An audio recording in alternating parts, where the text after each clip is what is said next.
छत्तीसगढ़ की माटी यूं तो प्राचीन सभ्यता और संस्कृति से पटी पड़ी है।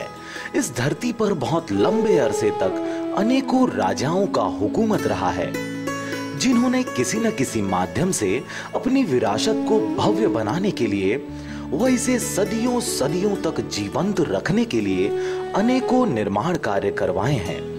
और यही वजह है कि हमारी मिट्टी, हमारी धरती न सिर्फ भारत में बल्कि पूरे विश्व में प्रसिद्ध है। छत्तीसगढ़ में यूं तो अनेकों प्राचीन मंदिर मिले हैं, जिनमें से कुछ खास है ताला गांव का देवरानी जेठानी मंदिर। नमस्कार, मैं हूं पुखराज सिंह और आप देख रहे हैं आरजे रमझाझर का स्पेशल रिपोर्ट। आज हम आपको छत्तीसगढ़ के प्राचीन मंदिरों में से एक मंदिर ताला गांव स्थित देवरानी जेठानी का मंदिर का भ्रमण करवाने वाले हैं। शरभपुरी राजाओं द्वारा निर्मित यह मंदिर 6वीं शताब्दी ईसा पूर्व में निर्मित है। मनियारी नदी के तट पर स्थित ताला गांव का मंदिर अपनी भव्य छटा बिखेरते आज भी अपनी सभ्यता और संस्कृति की छटा चहुओर बिखेरते नजर आती है। तो देर किस बात की है, चलिए चलते हैं ताला गांव मेरे साथ। मुगेली सरगांव नगर पंचायत से महज 5 किलोमीटर की दूरी पर स्थित ग्राम अमेरिकापा में ताला गांव नामक जगह पर इस विशाल मंदिर का निर्माण करवाया गया था। आज हम इस कार्यक्रम में आपको ताला दर्शन करवाने वाले हैं। जी हाँ, आपने ताला का नाम जरूर सुना होगा। मुगेली जिले के अंतर्गत आने वाले सरगांव क्षेत्र में ये पड़ता है ताला। मेरे पीछे दिखने वाला ये जो आपको मंदिर दिख रहा होगा, ये है ताला। आपको दिखाएंगे ताला में क्या क्या चीज़ें हैं, इन मूर्तियों के बारे में आपको बताएंगे जो प्राचीन सभ्यता को बताती हैं। ये प्राचीन काल में, गुप्त काल में बना हुआ मंदिर है। तो चलिए आपको ताला का भ्रमण करवाते हैं, आइए मेरे साथ।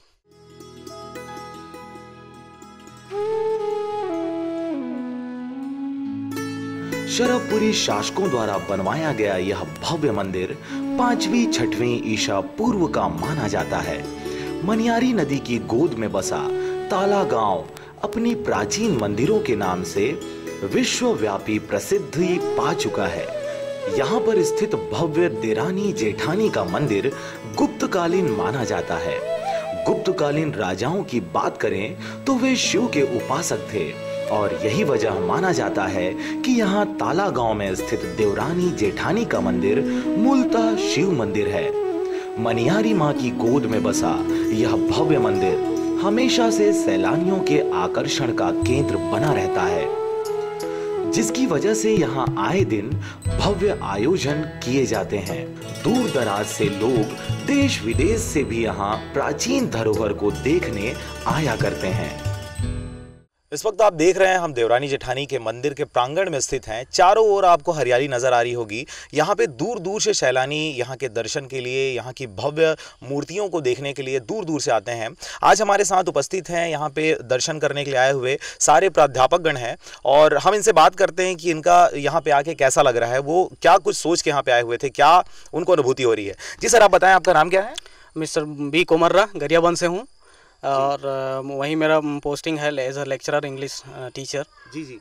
तो यहाँ पे आके आपको कैसा लग रहा है सर? अगर ताला गांव की बात करें, इसके बारे में पहले आपने सुना था, क्या पहले और आ चुके हैं आप? जी जी, मैं इसके बारे में कभी किताबों में पढ़ा करता था। बहुत ज़्यादा क्यूरियोसिटी अपने मन में था कि कभी मौका मिले तो हम ताला गांव ज़रूर जाएंगे, क्योंकि हम आज तक किताबों में पढ़ते थे कि बहुत ही प्राचीन जगह है और शिव का रौद्र रूप के प्रतिमा है, जिसको काफ़ी दिनों से देखने की हमारी उत्सुकता रही है और आज जाके हमको बहुत अच्छा लग रहा है।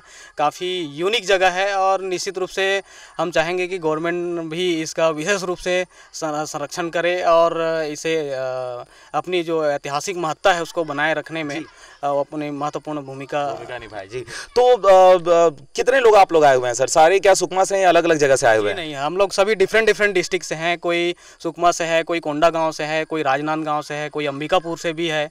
तो ऐसे डिफरेंट डिस्ट्रिक्ट के हैं। बिलासपुर में हम लोग का इंग्लिश लैंग्वेज की ट्रेनिंग चल रहा है। जी, तो ये बहुत बढ़िया बात है सर, आप बहुत दूर दूर से आए हुए हैं।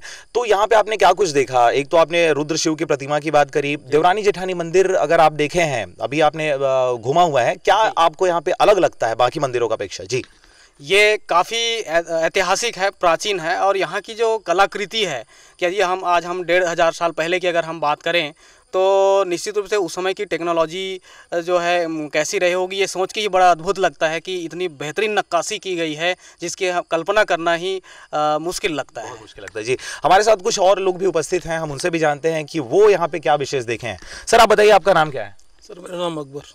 तो कैसा लग रहा है सर, आप जब ताला गांव आए हुए हैं तो यहाँ पे आपने देवरानी जेठानी मंदिर देखा, आपने मनियारी नदी भी देखा होगा, नदी के तट पे ये भव्य मंदिर आपका बना हुआ है, बहुत ही प्राचीन मंदिर है, 5वीं-6वीं शताब्दी में इसका निर्माण किया गया है। क्या विशेष आपको यहाँ पे देखने को मिला? जी नहीं सर, बहुत अच्छा लग रहा है। यहाँ पे पुराना मंदिर है, इनका जो जोड़े हैं बहुत ही पुरानी पद्धति है, पुराने इंजीनियरों के द्वारा जो पहले किया गया है, जो आज के डेट में भी देखने नहीं मिलता इतना। जी, तो आपको और क्या यहाँ पे कमियां लग रही हैं? इन मंदिरों का या इन मूर्तियों का जो खुदाई में निकला हुआ है, इनका संरक्षण की आवश्यकता आपको महसूस हो रही है? जी, संरक्षण की तो आवश्यकता है जी। तो यहाँ पे पिकनिक स्पॉट के रूप में भी इसको देखा जाता है सर। और पहले कभी आए हुए हैं क्या यहाँ? नहीं सर, पहली बार है, फर्स्ट टाइम आए हुए हैं। कैसा लग रहा है? अच्छा लग रहा है, बहुत अच्छा लग रहा है जी। और हमारे साथ भी और कुछ लोग उपस्थित हैं, हम इनसे भी मुखातिब होते हैं। सर आप बताएं, आपका नाम क्या है? मैं संतराम साहू जी। कहाँ से हैं सर? राजनांदगांव डिस्ट्रिक्ट से हूँ मैं। तो कैसा लग रहा है आपको ताला गाँव आके, और पहले कभी यहाँ आए थे? ये फर्स्ट टाइम है मेरा जी। तो इसके बारे में थोड़ा सा बताएं सर, ताला गांव, क्योंकि आप लोग सभी प्राध्यापक गण हैं, प्रोफेसर हैं, तो आप को इनके बारे में ज़्यादा जानकारी होगी, इसके बारे में थोड़ा सा बताएं, इतिहास कैसा, क्या कुछ अगर बता पाएँ तो। जी हाँ, वैसे इतिहास तो सर ने बता ही दिया है, परंतु कुछ चीज़ें ऐसा है जिसके बारे में कहना तो ज़रूरी भी है। जिस प्रकार से ये फेमस है उसी प्रकार से ऐसा कल्पना करते हैं तो लगता है कि बेहतर स्थिति होना चाहिए था, परंतु यहाँ देखते हैं तो फिर लगता है कि बहुत सारी विसंगतियाँ सामने आती है। जी बिल्कुल। तो ताला गांव की अगर बात करें सर, यहाँ पे रुद्र शिव की प्रतिमा है, वहाँ पे बहुत सारे वो अगर मूर्तियों की बात करें अर्ध है, वो कुछ टूटे फूटे स्थिति में है। तो इनके संरक्षण के लिए सरकार ने जो कुछ किया हुआ है ये काफ़ी लगता है ये और आवश्यकता है। यहाँ पे अभी लगातार अगर देखें तो रोज़ के रोज़ संडे को, सैटरडे को बहुत सारे सैलानी आते हैं, बहुत दूर दूर से आप लोग भी आए हुए हैं। तो ये किस प्रकार से इसको और भव्य रूप दिया जा सकता है, इसके बारे में थोड़ा सा बताएँ। निश्चित तौर पर इसमें नयापन करने की आवश्यकता है, क्योंकि हम लोग जैसे यहाँ आए तो लग रहा था कि विशेष होगा और गांव भी काफ़ी डेवलप होगा, ऐसा लग रहा था, और हम देखते हैं कि बहुत सारी विसंगतियाँ सामने प्रदर्शित हो रही है। तो इन सारी चीज़ों के लिए गवर्नमेंट को सामने आना चाहिए और बेहतर कार्य करने का प्रयास करना चाहिए, जिससे लोग आकर्षित हो सके। मंदिर तक पहुंचने के लिए सबसे पहले मां मनियारी को पार करना होता है, जिस पर बनाया गया छोटा एनीकट रूपी पुल लोगों को और भी आकर्षित करता हुआ नजर आता है। यह पुल काफी सकरा है, जिसकी वजह से एक समय में एक ही गाड़ी आ और जा सकती है। इस वक्त जो आप देख रहे हैं, मैं खड़ा हुआ हूं अभी ताला जाने वाले रास्ते पे। ये एक सकरा सा पुल नुमा आपको दिख रहा होगा, एक्चुअल में ये एनीकट बना हुआ है। यहाँ से ही हम इस नदी को पार करके उस ओर जाते हैं, उस ओर आपका बहुत भव्य मंदिर है। यहाँ पे आप देखेंगे ये नदी है मनियारी नदी, और इसी नदी पे इस एनीकट का निर्माण किया गया है। आप दोनों तरफ देख सकते हैं कि पानी भरा हुआ है, यहाँ भी पानी है और इस साइड भी पानी भरा हुआ है। ये दोनों क्षेत्र में कभी नाव का विहार होता था, यहाँ पे वोटिंग होती थी, लेकिन जानकारी के अनुसार यहाँ पे कुछ दिनों पहले एक व्यक्ति डूब के खत्म हो गया, जिसकी वजह से अभी वोटिंग फिलहाल बंद है। तो आइए चलते हैं इस सकरे रास्ते पे होते हुए और भ्रमण करते हैं हम अपने ताला मंदिर का। जी आइए।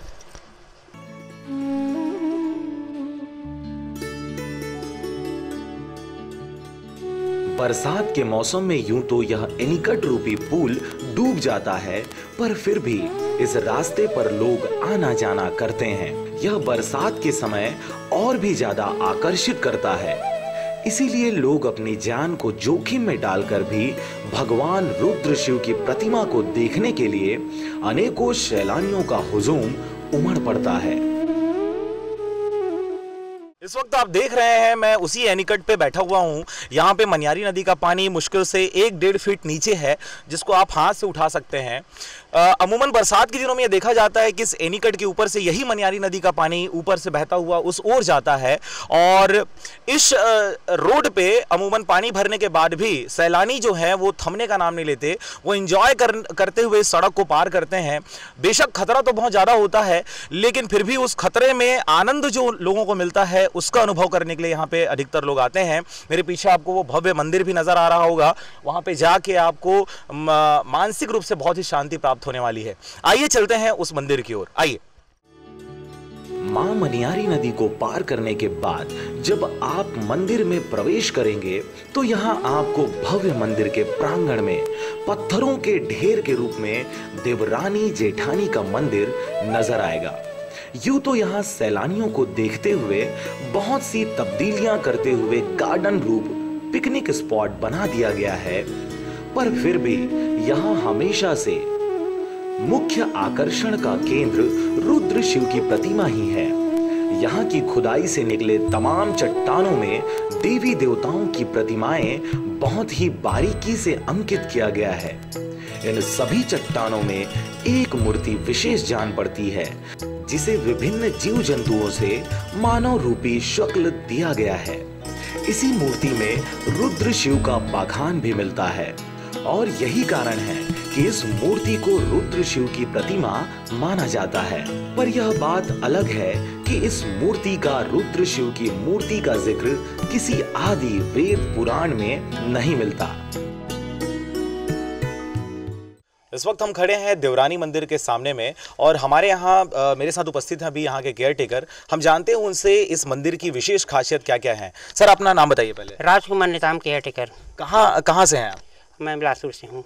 तो सर बताइए, यहाँ पे क्या कुछ विशेषता है? जैसे अभी हम रुद्र शिव की प्रतिमा के पास खड़े हैं, इसके बारे में आप बताइए क्या विशेष है? ये विशेष है सर, ये विश्व प्रसिद्ध मूर्ति है। ये 88-89 में यहीं से प्राप्त हुआ था, पेट के बल लेटा हुआ था, उसको खड़ा किए हैं। यह है कि इसका शरीर जो है सर अलग अलग जीव जंतुओं से बना हुआ है, ऐसी मूर्ति कहीं पर नहीं है जी। इसका जो शरीर है अलग अलग जीव जंतुओं से बना हुआ है। जैसे कि इस पगड़ी जो है 2 सांप से पगड़ी है, गिरगिट का नाक है, आँख मेढक है, मूछ मछली है, ठुड्डी केकड़ा है, कान मोर है, कंधे पे मगरमच्छ है और सीने में 2 पुरुष है, पेट में 1 पुरुष है, लिंग केचुआ है, हाथ पे उंगली सांप है, कमर में 2 महिलाएं हैं, जंघे पे 2 महिला है और घुटना शेर है, नीचे सांप है बाजू में जी। तो इस मूर्ति के निर्माण करने के पीछे क्या कुछ रहा होगा? क्या लगता है आपको, क्या रहा होगा? इस प्रकार की मूर्ति क्यों बनाया गया रहा होगा? जी सर, ये ऐसा है, रुद्र शिव मानते हैं और ये वीरभद्र भी हो सकता है, क्योंकि यज्ञ के टाइम में जैसे राजा दक्ष ने यज्ञ कराए, उसमें सती को निमंत्रण नहीं मिला, तो जाके सती जो है यज्ञ कुंड में सती हो जाने के बाद शंकर जी को खबर मिला, तो जाके वहाँ विध्वंस किए। मान लो एक जटा से वो वीरभद्र पैदा किए थे, वही वीरभद्र है। और है तो शिव मंदिर पूरा यहाँ सर तांत्रिक और शिव मंदिर से संबंधित मूर्तियाँ हैं यहाँ जी। तो जैसा कि इन्होंने बताया कि ये आपका रुद्र शिव की प्रतिमा पूरे विश्व में इसलिए खास है क्योंकि यहाँ पे तमाम जीव जंतुओं के ऊपर आधारित ये मूर्ति का निर्माण किया गया है। ये है आपका देवरानी मंदिर और इसके बगल में अगर हम देखें उस साइड वो जेठानी मंदिर है। ये दोनों मंदिरों में खासियत क्या है सर? दोनों में क्या भिन्नता है, इसके बारे में थोड़ा सा बताएं। सर, ये देवरानी मंदिर है, शिव मंदिर है, जेठानी मंदिर साधना स्थल है, यानी पूजा स्थल। बताते हैं सर, भाम मार्गीय पंथों का साधना केंद्र था यहाँ जी। और ये यहाँ देवरानी मंदिर में क्या था? यहाँ पे शिव मंदिर है, तो यहाँ पे क्या कुछ होता था? यानी खाली शिव जी का मतलब जलाभिषेक। ऐसा जी। तो वहाँ पे आपके साधना स्थल था, वहाँ पे सभी लोग बैठ के वहाँ पे पूजा आराधना करते थे, उपास करते थे और यहाँ पे आके वहाँ पे जलाभिषेक किया करते थे। वैसे तो देवरानी मंदिर पूरी तरीके से चट्टानों द्वारा निर्मित है और हर चट्टान में किसी न किसी पशु, पक्षी और देवी देवताओं की विभिन्न आकृतियां देखी और समझी जा सकती हैं। इस वक्त आप जो ये नक्काशी एक शैल पे देख रहे हैं, ये कोई नॉर्मल प्रतिबिंब या कोई आकृति नहीं है। इस वक्त इस छवि को, इस आकृति को छत्तीसगढ़ के सेंट्रल यूनिवर्सिटी की अगर बात करें, गुरु घासीदास यूनिवर्सिटी, वहाँ का ये मोनो है, लोगो है, यहाँ से ही उसको उठाया गया है। और इस लोगो की, इस आकृति की भी प्राचीनता उतनी ही है जितना इन मंदिरों की अगर हम बात करें, देवरानी मंदिर, जेठानी मंदिर, अगर इस आकृति को हम बात करें तो यहाँ पे लोग सैलानी तो आते हैं, दूर दूर से आते हैं, देखते हैं, इन चट्टानों पे चलते भी हैं, लेकिन उनको इसकी खासियत आज तक पता नहीं चली है। यहाँ के केयर टेकर के अनुसार हमें जानकारी हुई कि ये जो आकृति है ये यहाँ के यूनिवर्सिटी, गुरु घासीदास यूनिवर्सिटी का लोगो है, मेन मोनो है। ये पत्थर को अगर आप देखें तो देवरानी जेठानी मंदिर के बीच में ये शैल, एक बड़ा सा चट्टान है, इस चट्टान में इस नक्काशी को उकेरा गया है।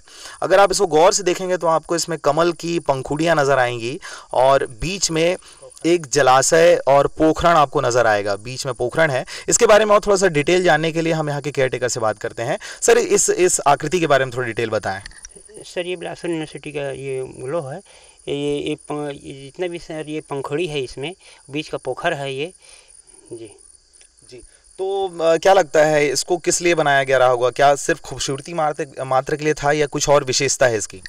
सर ये 108 पंखुड़ी वाला ये है, बहुत कम मिलता है ये तांत्रिक पद्धति के मानते हैं सर इसको। देवरानी मंदिर की अगर बात करें तो यह मंदिर मूलतः शिव मंदिर माना जाता है। वैसे तो इस मंदिर के अंदर कोई शिवलिंग प्राप्त नहीं हुआ है, पर फिर भी छोटे और महीन डिजाइनों से सुसज्जित यह मंदिर शिव मंदिर का ही प्रतिरूप समझा जाता है। पूर्व मुखी इस मंदिर के बाहर से जल निकासी की सुगम व्यवस्था है, जिससे यह समझा जा सकता है। अमूमन हर शिव मंदिर में जल निकासी की व्यवस्था की जाती है। इसी मंदिर में 4 बड़े स्तंभ हैं, जिन स्तंभों को मगरमच्छ के ऊपर बनाया गया है। प्राचीन मान्यताओं के अनुसार यह प्रांगण कभी तालाब हुआ करता था। इसी तालाब के ऊपर इस मंदिर का निर्माण करवाया गया है, जिसकी वजह से अमूमन इस मंदिर में चारों तरफ सांपों का बसेरा हुआ करता था। और यही वजह है कि इन मंदिरों में सांपों के कई खोह प्राप्त हुए हैं। देवरानी मंदिर में गणेश की प्रतिमा और यहाँ के राजा की प्रतिमा भी पाया गया है।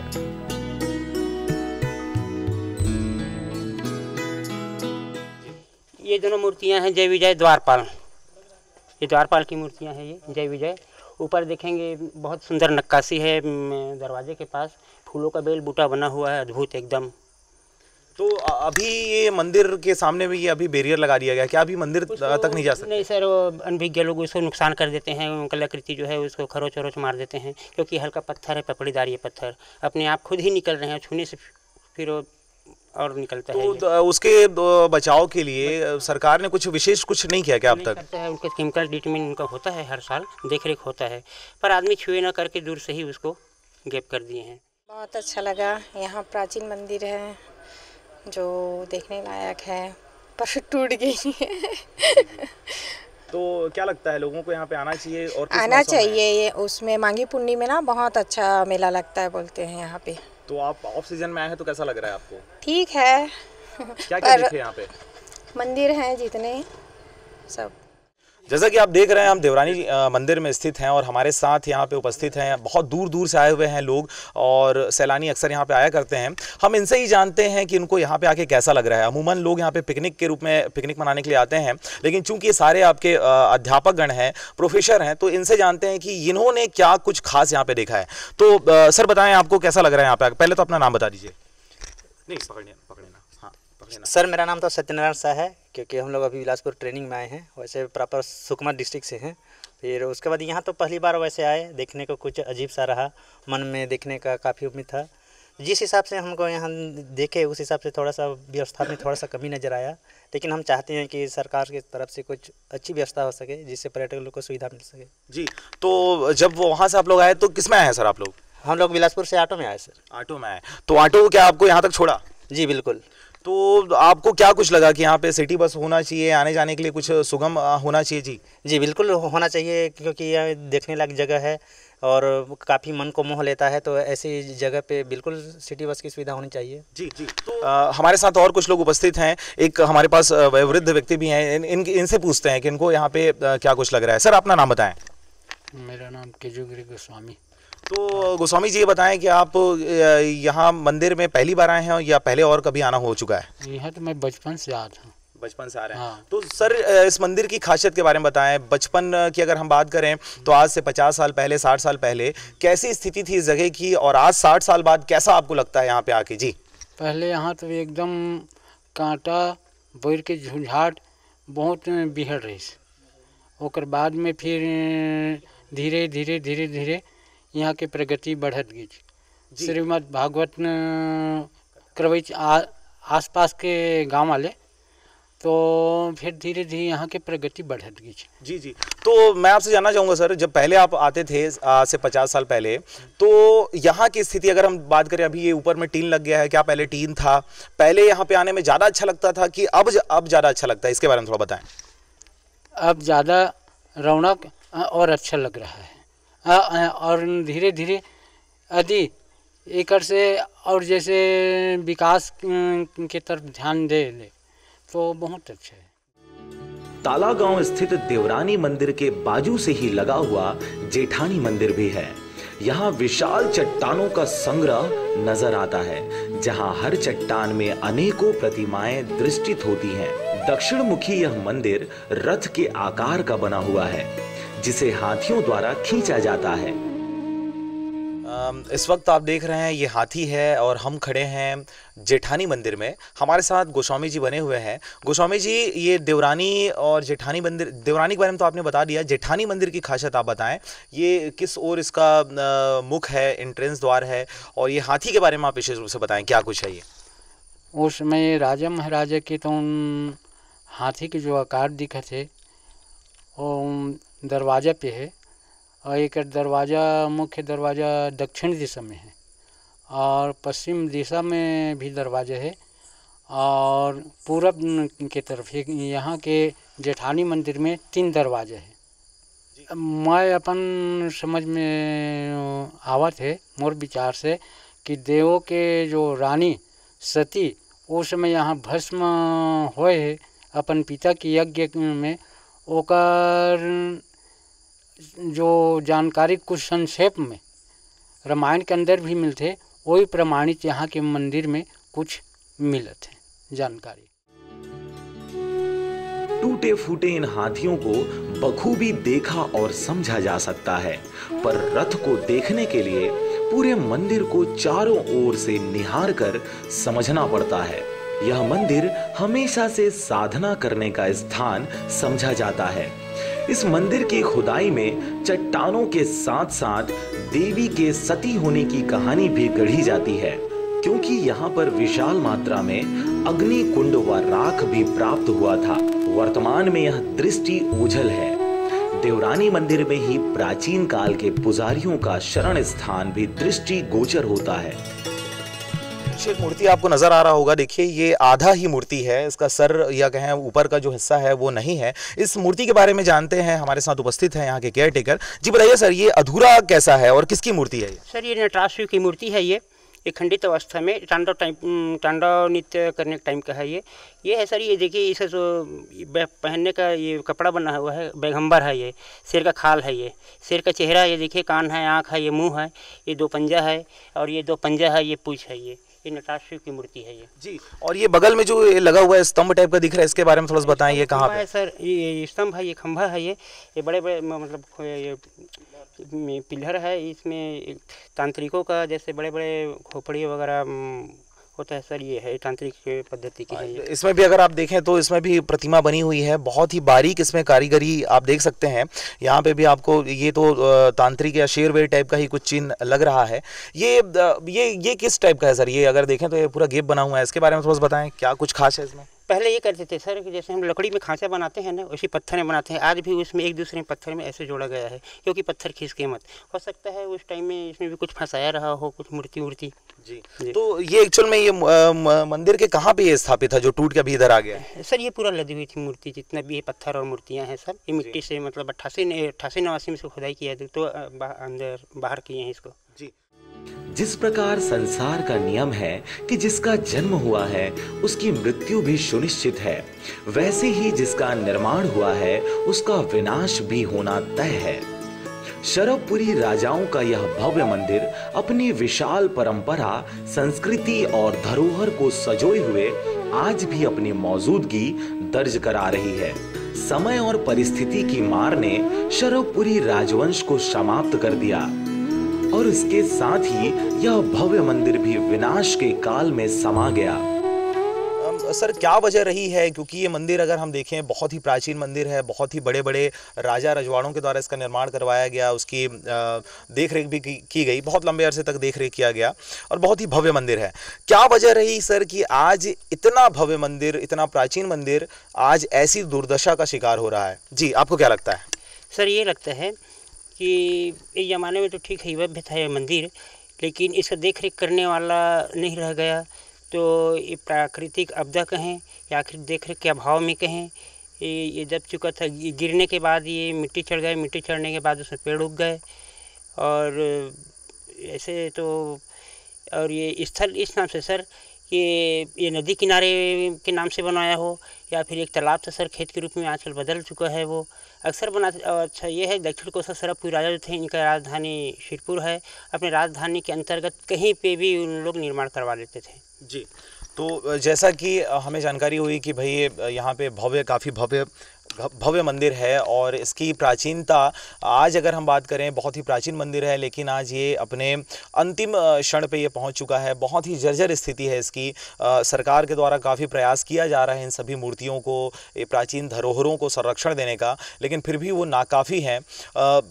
आगे भी आपको ऐसे ही मंदिरों के बारे में आपको जानकारी देते रहेंगे, अंदर की जानकारी से आपको रूबरू करवाएंगे, क्योंकि ये सिर्फ ना मंदिर हैं, ये हमारी प्राचीन संस्कृति की द्योतक हैं। पर आज मानव सभ्यता ने अपने लगन और अथक प्रयास से इस विशाल परंपरा को बचाने का प्रयास किया है, जिसकी बदौलत यह मंदिर आज भी सर उठाए हुए सैलानियों के आकर्षण का केंद्र बना हुआ है।